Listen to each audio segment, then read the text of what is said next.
friends, this is Anjali Krishnan, Assistant Professor, PG Department of English, Don Bosco College, Kottayam. Welcome to my paper, Reading Prose for BA S4 students. Today, we will be discussing on Of Studies by Francis Bacon. Francis Bacon was born on 1561 and he died on 1626. He was an outstanding thinker of the Renaissance period. As a young scholar, he went to Trinity College, Cambridge, and he was appointed as the Lord Chancellor in 1618.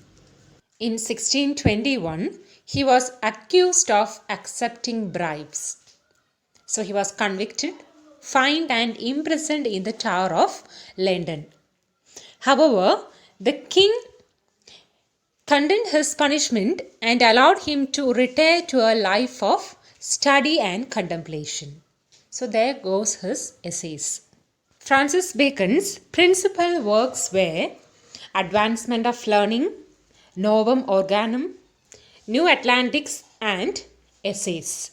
Of Studies is a typical specimen from Bacon's essays.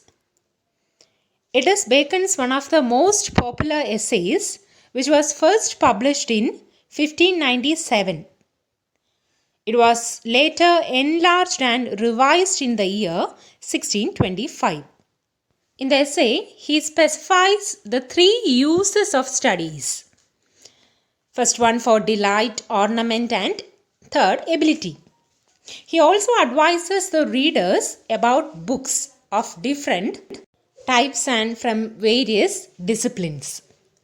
He also shows how reading shapes personality and develop one's intellectual and creative part. Moving to his style. His style is named as aphorism, aphoristic style. Bacon is a master of the aphoristic style used in his essay. This style employs aphorisms. So what are aphorisms? They are brief sentences containing rich ideas that you can remember in a very clever or memorable way, like a proverb, like a saying.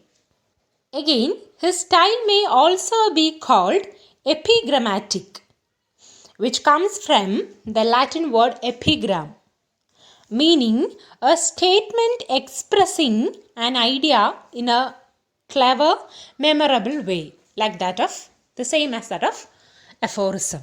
So his style is epigrammatic, very clear, concise, and aphorisms are often used. Moving to the detailed analysis of the essay Of Studies.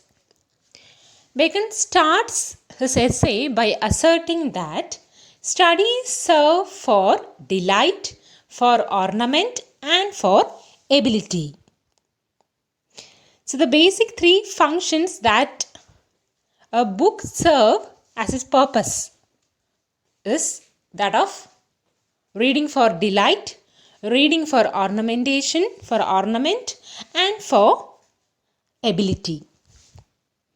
So study of books serves three purposes, namely it gives pleasure, delight. On reading a book, you get some sort of pleasure. So it gives pleasure, delight. It can be used to decorate conversation, and thus it increases the ability and power of judgment and a sort of handling men or people, so that it helps you in ornamentation, because it can decorate conversation, communication. Last one, for ability. So it gives you the ability to think, to rethink, and make your own judgments, giving you more ideas, broad ideas from your experience. Their chief use for delight is in privateness and retiring. So when a person reads a book for delight, it becomes a source of great joy to the retired private scholar, the man without company. So thus it becomes a source of delight or pleasure. Again, for ornament is in discourse. It is possible for a well-read man to use quotations, allusions, etc. to decorate their conversation, decorate his or her conversation, and make it more appealing, enjoyable for others. He can also impress the people with the help of his knowledge.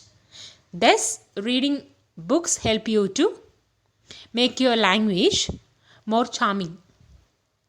Thus, it acts as an ornament. And for ability is in the judgment and disposition of business. So, when a person reads a book,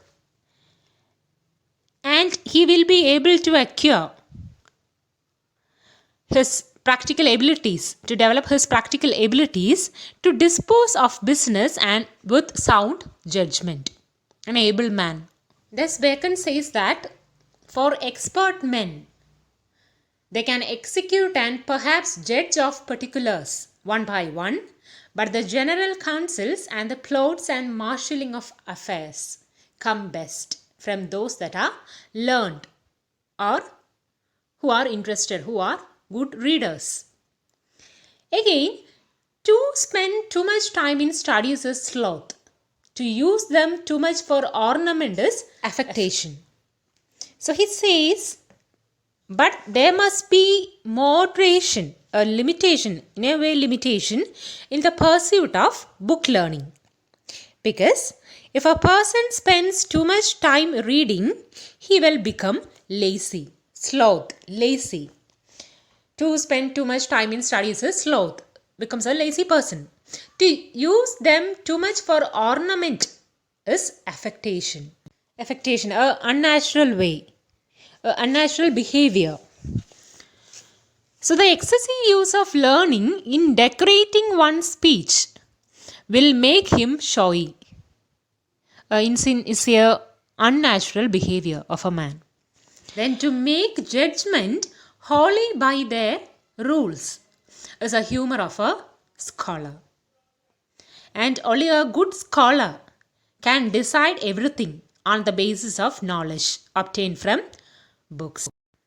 Their perfect nature and are perfected by experience, for natural abilities are like natural plants that need pruning by study, and studies themselves do give forth directions too much at large, except they be bounded in by experience. So the knowledge gained from studies alone or the bookish knowledge is too general and vague, not clear. Therefore, it should be corrected and complemented by insights gained from your own experience. How we see natural abilities are like natural plants. How plants grow naturally, men should also cultivate the same way of learning. They should learn from their experience, plus studies or reading.